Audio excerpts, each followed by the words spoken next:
Bienvenidos al mundo de la historia. Hoy les contaré sobre un morboso espectáculo parisino en el siglo XIX, la morgue. La morgue de París se convirtió en un lugar de entretenimiento que atrajo a decenas de miles de parisinos y turistas, y fue casi igual de famosa que la Torre Eiffel. A inicios del siglo XIX, la morgue de París estaba en la isla de la Cité, ubicada en medio del río Sena, en el corazón de París.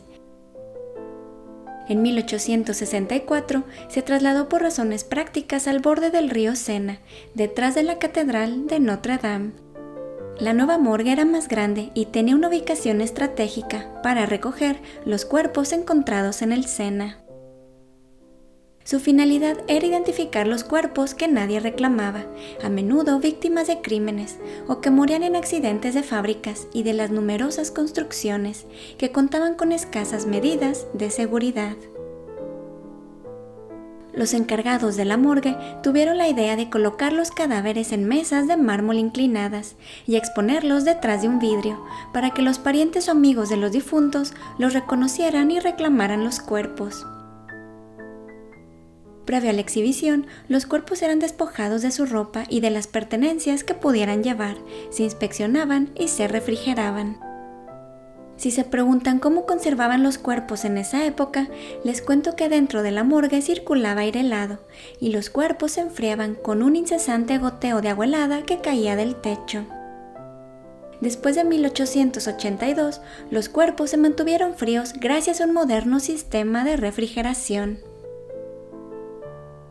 Si un cuerpo no era reclamado al cabo de algunas semanas, se hacía un molde de su rostro o se le tomaba fotografías para su posterior identificación. La exhibición de cuerpos se volvió un espectáculo morboso que, para fortuna de los más desfavorecidos, era gratuito. Había visitantes de todas las edades, y aunque no lo crean, también había niños fascinados con el espectáculo. Sus padres los levantaban en brazos para que pudieran ver mejor los cuerpos y no se perdieran ningún detalle. La morgue de París alimentó chismes y pláticas en todos los círculos sociales. Las personas especulaban sobre las identidades de los cadáveres y, sobre todo, cuáles habían sido las causas de su muerte. Seguramente, después de ver el cadáver de una persona o de un cuerpo en descomposición, lo primero en lo que piensen es en comer, pues fuera de la morgue no faltaron los vendedores ambulantes que ofrecieron galletas, panes y bebidas. La morgue fue toda una atracción turística y se hizo presente en las principales guías turísticas de París, haciéndole compañía a la Torre Eiffel o a las catacumbas. A finales del siglo XIX, la morgue de París se convirtió en una visita obligada de los extranjeros y por alguna razón era apreciada especialmente por los turistas ingleses. En los días de mayor afluencia se contaban hasta 40,000 visitantes. Los cadáveres se exhibían todos los días del año, desde que amanecía hasta las 6 de la tarde. Detrás de ellos, en la parte superior, se colocaba la ropa y las últimas pertenencias que llevaron en vida. Quizás lo que más alimentaba el morbo de los visitantes fueron las expresiones y los rostros de los cadáveres. Y a ese respecto, una historia para la revista de la Universidad de Harvard mencionó lo siguiente: rostros heridos e hinchados, bocas abiertas por última vez para proferir el grito de muerte, sonrisas espantosas, rostros de hombres, mujeres, niños y ancianos. A algunos les faltaba un brazo, una pierna o una cabeza. A otros les faltaba todo menos una pierna o un brazo que salía en la red de algún pescador. De igual forma, se describió que había 4 cadáveres que llamaban más la atención, entre ellos el de una niña que no presentaba ninguna herida, llevaba un vestido de seda y tenía cabello oscuro, y dicha revista describió la última expresión de la niña. En su pequeño rostro quedó estampada una expresión de horror que bien podría romper el corazón de una madre. Los periódicos parisinos aumentaron el interés del público por ver esa niña, y cuando se exhibió su cuerpo, la cantidad de personas que esperaban fuera de la morgue era tan grande que detuvo el tráfico. La gente enojada empujaba las puertas de la morgue para entrar y ver a la pequeña de 4 años con su vestidito. El cuerpo de la niña fue visto por más de 150,000 personas. Un caso similar ocurrió unas décadas antes, el 17 de marzo de 1840, cuando se esparció la noticia de que se había encontrado en un parque el cuerpo sin cabeza de un niño. Su cuerpo fue trasladado a la morgue y al día siguiente ya había una multitud de personas esperando verlo. Lo mismo ocurrió el 8 de noviembre de 1876, cuando se encontraron en el río Sena 2 paquetes que contenían partes del cuerpo de una mujer. Su cuerpo maltrecho se cubrió con una lona y su cabeza fue exhibida por si alguien la reconocía. El 12 de noviembre acudieron a verla más de 30,000 visitantes y para el día 14 esa cifra se duplicó. Los registros de la morgue llegaron a las 68,250 entradas. A menudo, los visitantes más acaudalados asistían a la morgue para observar tanto a los muertos como a los vivos, pues para ellos, los más pobres también eran todo un espectáculo, que tenían mucho en común con los que se exhibían en las vitrinas, pues casi todos eran personas empobrecidas, que murieron solos o permanecieron sin identificar, y se preguntaban si ese sería el destino de muchos de los visitantes. Esta pasión parisina por la morgue se convirtió en un día familiar, compartido por todas las clases sociales, y no dudo que hasta los mismos asesinos acudieran a la morgue a ver el fruto de su trabajo. Todos desfilaban para ver los cuerpos con una curiosidad inquebrantable.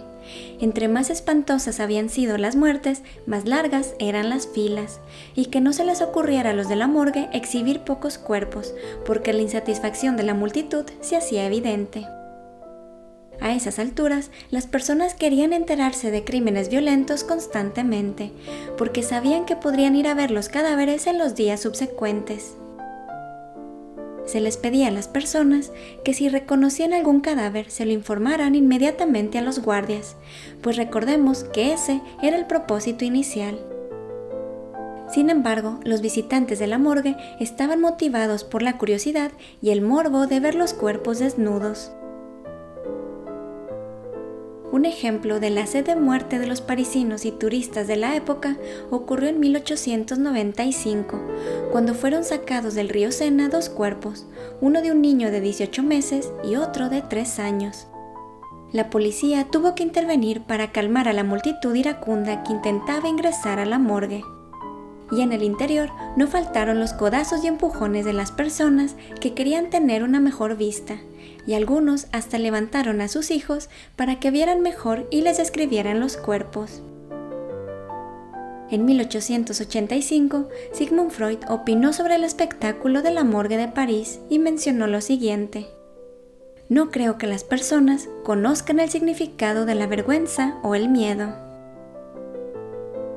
Sin duda alguna, el cadáver más famoso de todos los que ahí se exhibieron fue el de una joven de aproximadamente 16 años, que encontraron en el río Sena a finales de la década de 1880. Un patólogo de la morgue determinó que la joven se suicidó, pero quedó tan impresionado por su belleza y la expresión enigmática de su rostro que lo comparó con el de la Mona Lisa. Hizo un molde de su cara que años más tarde se popularizó entre los artistas y bohemios de la época, que exhibieron réplicas en las paredes de sus casas. Como la joven permaneció sin identificar, se le nombró la desconocida del Sena. Se especuló sobre su lugar de nacimiento. Entre las versiones que más se escucharon fue que provenía de Alemania, Rusia o Inglaterra. Su fama se extendió a los Estados Unidos, donde la máscara mortuoria pasó a llamarse la Bella Italiana. Un dato curioso es que en 1958 el molde de su cara fue usado como modelo para Resusciane, un maniquí de resucitación cardiopulmonar. El fabricante del maniquí contactó a un diseñador de juguetes noruego de nombre Asmund Lardal para que diseñara un muñeco a escala real a fin de enseñar maniobras de reanimación. Asmund utilizó de modelo una máscara que decoraba el salón de la casa de sus abuelos, y se trataba de la cara de la desconocida del Sena.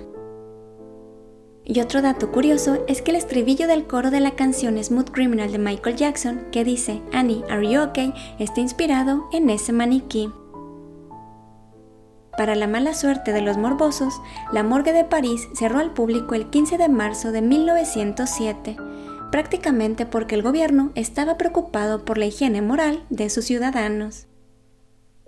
7 años más tarde se convirtió en el Instituto de Medicina Legal y no faltaron las personas que se inconformaron con esa decisión, sobre lo cual un periodista escribió lo siguiente: "Los espectadores no tienen derecho a decir nada porque nunca pagaron. El espectáculo siempre fue gratuito. Este fue el primer teatro gratuito para el pueblo". Si algo positivo podemos sacar de la historia de la morgue de París es que sirvió para revolucionar la policía forense y las técnicas de investigación, centrándose en las autopsias, en las fotografías forenses y en la refrigeración para conservar mejor los cadáveres. Muchas gracias por llegar hasta aquí. Sigan la cuenta del canal en Instagram y si les gustó el video denle like y compártanlo con sus amigos. Suscríbanse a mi canal y activen la campanita para que no se pierdan ningún dato curioso e interesante de la historia. Cuéntenme en los comentarios qué opinan de la exhibición de cuerpos en la morgue de París.